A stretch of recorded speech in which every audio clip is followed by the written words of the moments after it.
சென்னைக்கு பல முகங்கள் இருக்குங்க. வந்தாரை வாழ வைக்கும் சென்னை, சிங்கார சென்னை, இப்படியெல்லாம் புகழ்றது ஒரு பக்கம் இருக்கட்டும்.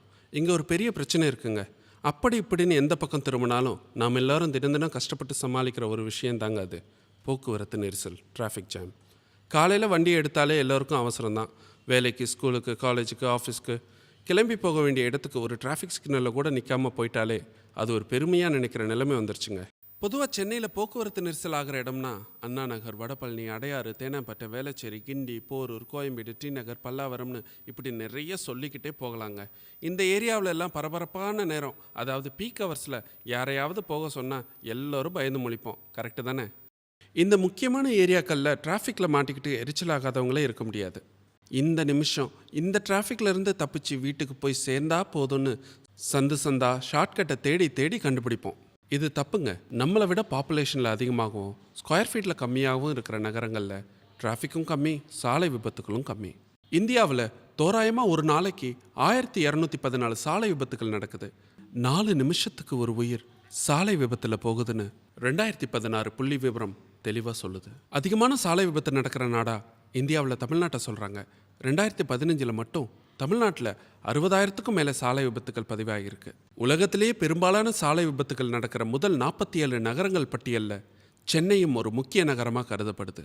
இவ்வளவு ஏங்க, சும்மா ஒரு நியூஸ் சேனலில் வச்சு பாருங்க, ஒரு நாளைக்கு குறைந்தபட்சம் 4லேருந்து 10 சாலை விபத்து பற்றிய செய்தி பார்க்கலாம். இதுக்கெல்லாம் யார் காரணம்? இங்கே என்னதான் பிரச்சனை? பல குற்றங்களை சொல்லி அடுத்தவங்களை கை காட்டிட்டு நாம ஒதுங்கி போயிடுறோம். ஆனால் நம்மள எத்தனை பேர் கரெக்டாக இருக்கும்?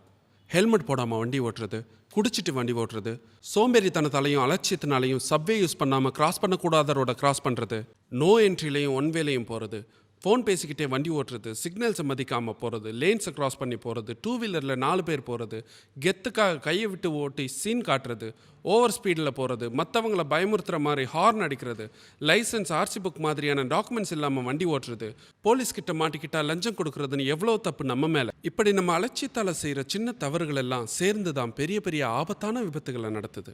எவ்வளவோ உயர் மதிப்பான உயிர்கள் பறிபோகுது. அப்படி இங்கே என்னதாங்க இல்லை?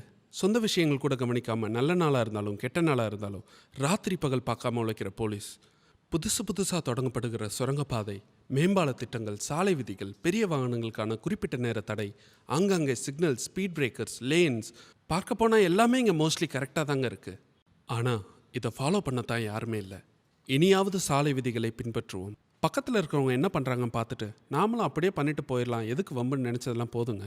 நம்ம கடமையை நம்மளே முன் வந்து செய்வோம். அது எல்லாருக்கும் ஒரு நல்ல தொடக்கமாக அமையட்டுமே. எப்படி சின்ன சின்ன தவறுகள் சேர்ந்து பெரிய குற்றமாக மாறுதோ அதே மாதிரி இப்போ நாம் செய்கிற இந்த சின்ன சின்ன கடமைகள் சேர்ந்து நம்ம தேசத்தோட முன்னேற்றத்திற்கே வழிகாட்டும். இன்னும் எவ்வளவு நாள் தாங்க சொல்லிக்கிட்டே இருக்கிறது?